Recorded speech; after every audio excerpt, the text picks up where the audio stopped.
More details are emerging about the suspect who carried out the deadly stabbing attack on London Bridge. Here's what we know so far. He's been identified as 28-year-old Usman Khan. He was released on parole last December after being convicted of terrorism offences in 2012.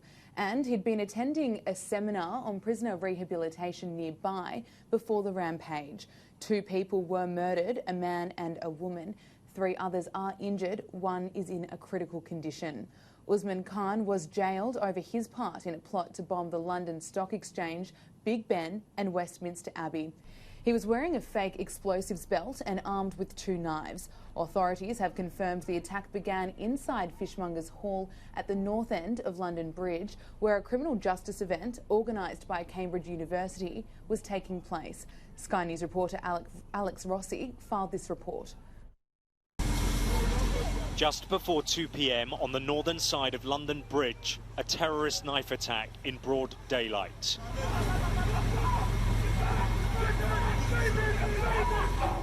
Passers-by, realising something terrible is unfolding, filmed what happened next. He has a knife. Brave members of the public can be seen wrestling the man to the ground, even though it looked like he was wearing a suicide vest. As they were pulled to safety, armed police then reacted without hesitation.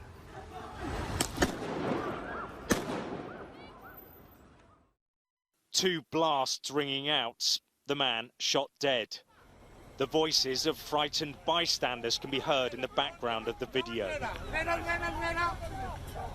One of the men who helped restrain the suspect runs from the incident carrying the weapon, a large kitchen knife, out of harm's way.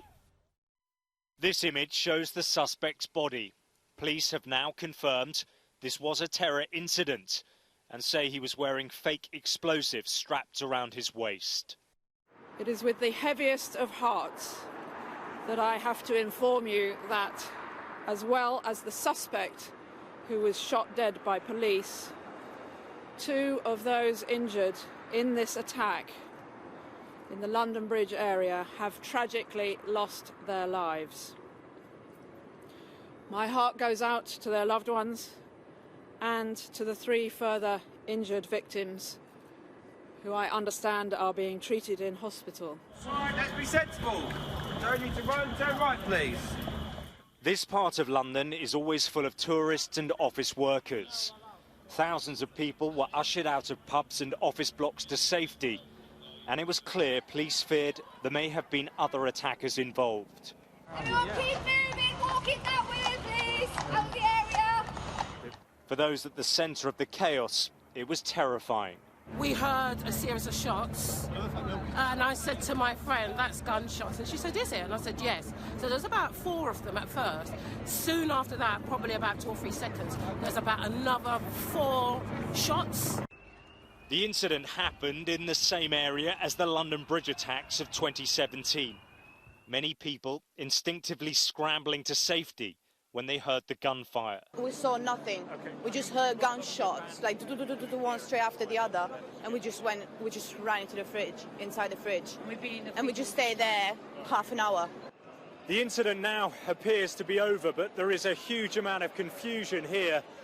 You can see people still being moved away from Borough Market and London Bridge, and over there are still police armed response units, but the priority at the moment for the police is to get people away and make sure that they are somewhere safe. London is a city now used to terror. The Prime Minister praising the courage of those who risked everything to stop the attack. My thoughts are first with the emergency services, with the police, the bravery that they showed in going towards danger as they do. I also want to pay tribute to the extraordinary bravery of those members of the public who physically intervened to protect the lives of others.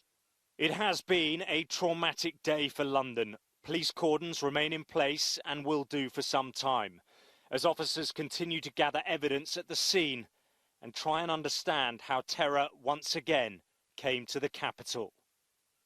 Alex Rossi, Sky News.